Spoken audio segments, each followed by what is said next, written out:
Welcome back to Pinks kitchen Tamil. இன்றைக்கி நம்ம அரிசி மாவு வச்சு சூப்பராக ஈஸியாக ஒரு ஸ்நாக் எப்படி செய்கிறதுன்னு தான் பார்க்க போகிறோம். குழந்தைங்க இந்த ஸ்நாக்கோட ஷேப்பை பார்த்து ரொம்பவே ஆசையாக சாப்பிடுவாங்க. இந்த டிசைனை பண்ணுறதுக்கு நமக்கு ஒரு புது கோம்ப் மட்டும்தான் தேவை. ஸோ இந்த ரெசிபியை பார்க்குறதுக்கு முன்னாடி இதுக்கு தேவையான பொருட்கள் என்னென்னு பார்த்துட்டு வந்துடலாம். ஒரு பேனை சூடு பண்ணிக்கோங்க. அதில் 2 கப் தண்ணி சேர்த்துருங்க. இது கூட 1/2 டீஸ்பூன் உப்பு, 1 டேபிள் ஸ்பூன் எண்ணெய், 1/4 டீஸ்பூன் மிளகுத்தூள், அப்புறமா 1 டேபிள் ஸ்பூன் ரவை சேர்த்துக்கோங்க. இதை நல்லா மிக்ஸ் பண்ணி விட்டுருங்க. இது நல்லா கொதிக்கிற வரைக்கும் வெயிட் பண்ணலாம். இப்போ நல்லா கொதிச்சிட்டு இருக்கு. ஸோ இந்த ஸ்டேஜில் 1 கப் அரிசி மாவை நல்லா சேர்த்துட்டு உடனே நல்லா கலந்து விட்டுருங்க. நல்லா அரிசி மாவெல்லாம் வெந்து ஒன்றா வர வரைக்கும் நல்லா கலந்து விடுங்க.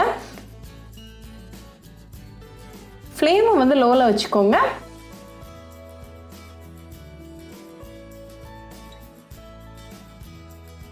இப்போ நம்மளோட அரிசி மாவெல்லாம் நல்லா வெந்து ஒன்றா வந்திருக்கு. ஸோ இந்த ஸ்டேஜில் ஃப்ளேம் ஆஃப் பண்ணிவிட்டு இந்த மிக்சரை வந்து ஒரு மிக்சிங் பவுலுக்கு மாற்றிட்டு ஒரு 5 நிமிஷம் ஆற விட்டுடலாம். இப்போ 5 நிமிஷம் ஆயாச்சு. ஹீட் வந்து ரெடியூஸ் ஆயாச்சு. ஸோ இந்த ஸ்டேஜில் உங்கள் கையால் நல்லா பிசைய ஆரம்பிங்க. ஒரு 2லேருந்து 3 நிமிஷம் நல்லா பிசைஞ்சு விடுங்க. அப்போ தான் நல்லா ஸ்மூத் டோ நமக்கு கிடைக்கும். இப்போ நமக்கு மாவு ரெடியாக இருக்குது. இது மேலே கொஞ்சமாக எண்ணெய் ஸ்ப்ரெட் பண்ணிவிட்டு இது ஒரு 10 நிமிஷம் அப்படியே இருக்கட்டும். இப்போ 10 நிமிஷம் ஆயாச்சு. ஸோ இப்போ அகெயின் லைட்டாக வந்து பிசைஞ்சு விட்டுட்டு அதுலேருந்து சின்னதாக ஒரு போர்ஷன் எடுத்து நல்லா ஸ்மூத் பாலாக பிடிச்சிருங்க. அதை லைட்டாக ரோல் பண்ணி ஒரு சிலிண்டர் மாதிரி ரெடி பண்ணி வச்சுக்கலாம்.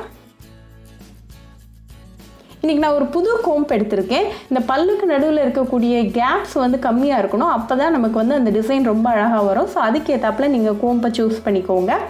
இப்போ இந்த கோம்போட பல்லுலாம் நல்லா எண்ணெய் தடவிக்கோங்க. இப்போ நம்ம ரெடி பண்ணி வச்சுருக்கிற மாவு இந்த கோம்பில் வச்சுட்டு நல்லா ஸ்ப்ரெட் பண்ணி விட்டுருங்க. நல்லா ஸ்ப்ரெட் பண்ணிவிட்டு இந்த ஓரங்களை அப்படியே ரிலீஸ் பண்ணி இந்த மாதிரி நல்லா ஜாயின் பண்ணி விட்டுருங்க.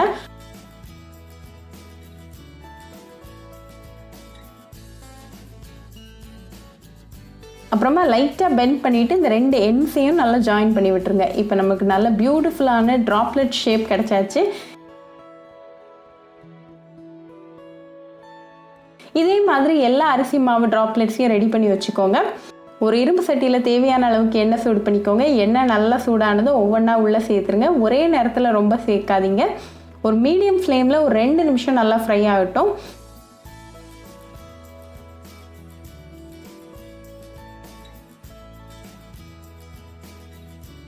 இப்போ 2 நிமிஷம் ஆயிடுச்சு. ஸோ அடுத்த சைடு திருப்பி போட்டுருங்க. அகெயின் ஒரு 2 more minutes நல்லா ஃப்ரை ஆகட்டும். இந்த இது நல்லா கிறிஸ்பியாக வர வரைக்கும் ஃப்ரை பண்ணிக்கோங்க. இப்போ அகெயின் 2 minutes ஆயாச்சு. நம்மளோட ரைஸ் ஃப்ளவர் ட்ராப்லெட்ஸ் எல்லாம் நல்லா கிறிஸ்பியாக கோல்டன் ப்ரௌனாக முறுமுறுன்னு வந்திருக்கு. ஸோ இதை ரிமூவ் பண்ணிடலாம். இப்போ நமக்கு சுவையான அரிசி மாவு ஸ்நாக் ரெடியாக இருக்குது. இதை நல்லா சூடாக ஒரு கப் ஆஃப் டீ கூட சர்வ் பண்ணி உங்கள் ஃபேமிலி அண்ட் ஃப்ரெண்ட்ஸ் கூட என்ஜாய் பண்ணுங்கள்.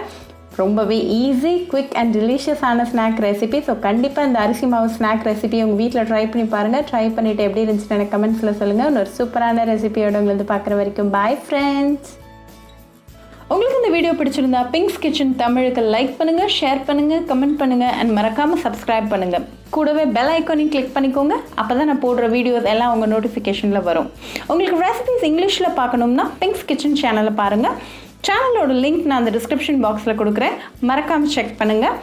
இன்னொரு இன்ட்ரெஸ்டிங்கான ரெசிபியோட உங்களை பார்க்க வர வரைக்கும் பாய் ஃப்ரெண்ட்ஸ்.